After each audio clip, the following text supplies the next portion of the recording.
My name is Hala Hanna. I'm currently the managing director of community at MIT Solve.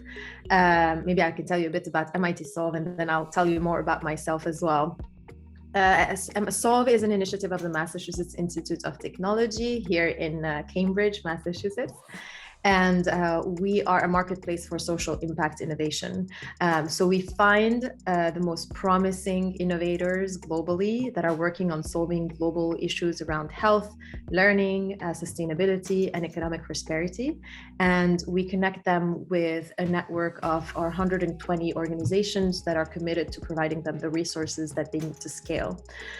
So it's a community, it's a marketplace, it's a movement. We really believe that anyone anywhere is able to solve, or is best placed to solve the problems of their own environment and their own community. And we want to kind of ignite the innovator in everyone.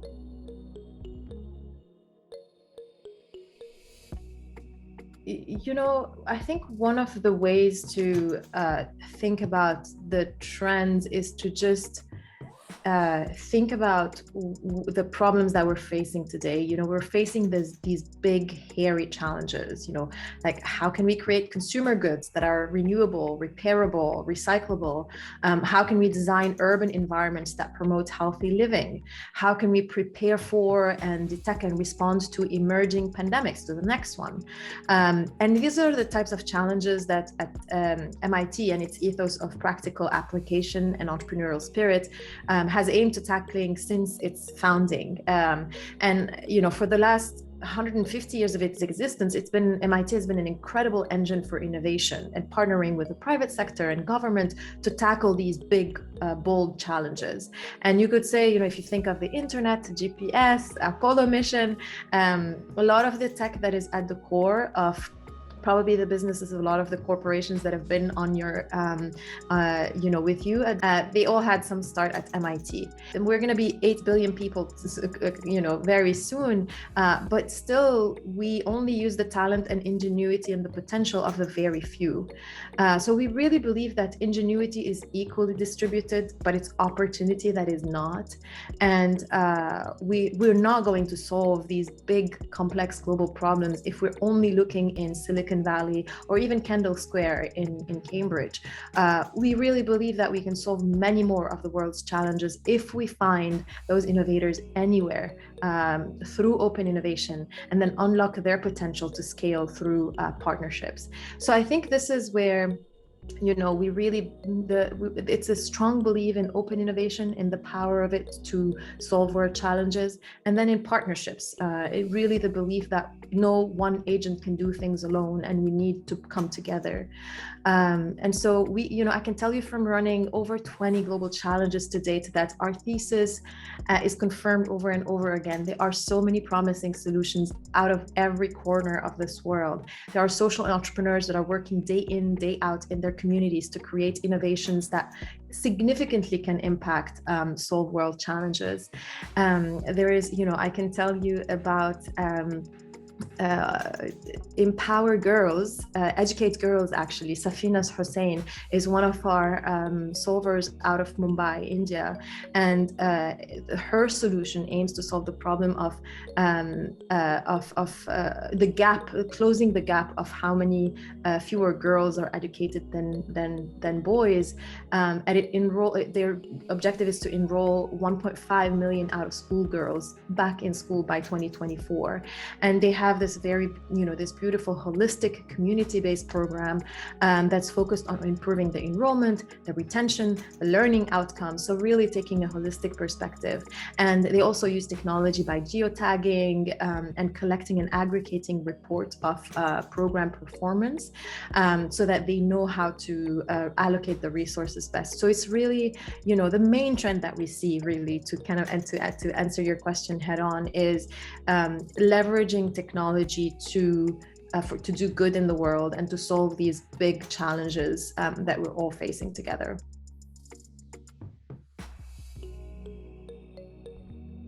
When I speak to young people, I find myself just reflecting on how fast the world is changing. And it's really incredible. So the way I've made my decisions in my life are not necessarily applicable today. So let me give you an example.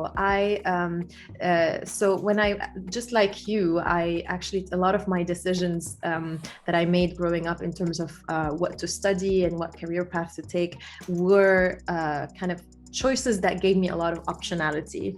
So I chose to study economics because I really liked how it allowed, it kind of, it had a scientific aspect to it in terms of, studying data to explain the past. And it had some visioning aspect to it in terms of, projecting that data to figure out what the world is in the future. And after studying economics at American University in Beirut, in Lebanon, I came to realize that it wasn't enough. The field of international development and the story of how nations succeed and fail and develop, and how entire populations go from poverty, like my grandparents, to relative prosperity and good education, like I was able to. I wanted to understand more how you do that and how you replicate that for the next generation. And so I studied international development in Washington, D.C. And from there, I went to the best place to work on development, which is the World Bank, their mission is to end world poverty.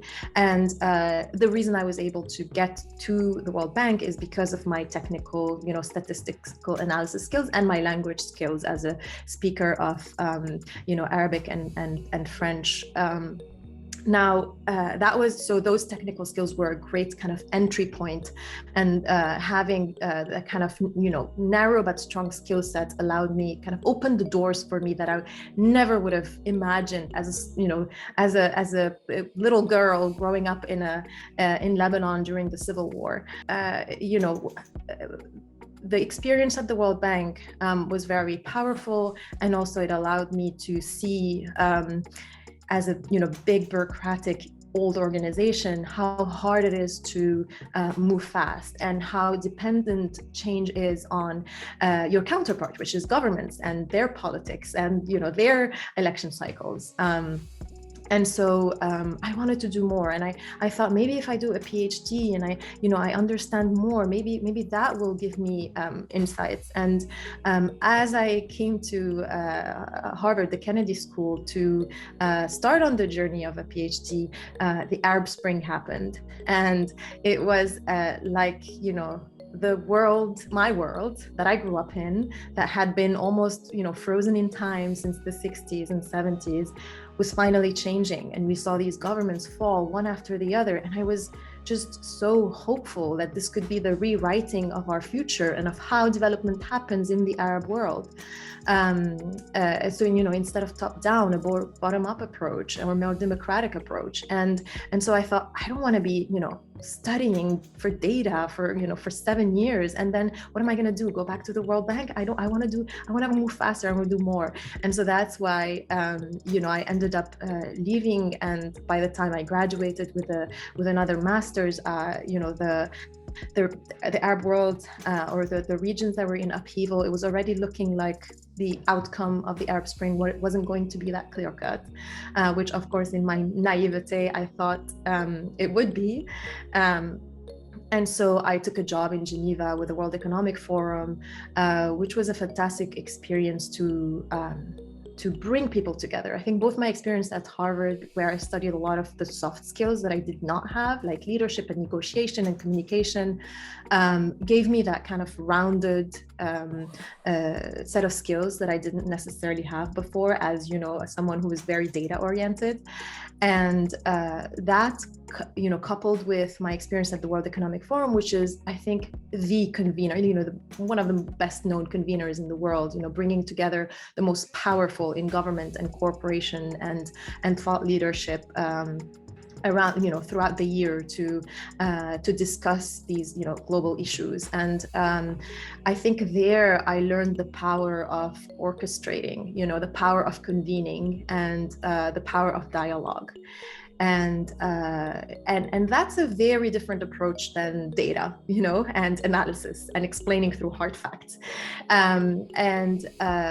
With that, I think it was the perfect training for where I am right now, which is a convener and an orchestrator with a very specific, objective in mind, which is to find the best innovators, to bring them together with an amazing community that really wants to support them and to help them scale. I think I'm really happy with where I am right now because it is what I know how to do, but also applied in a way that I can see the impact. I can say that our solvers are impacting 53 million lives around the world. I can say that we're able to select, 52% of our class every year is women leaders because we believe they're out there and they're just as good. And by the way, often better than others. And so there's just tremendous satisfaction from having come to Solve as it was very early on and helping really build it to what it is today.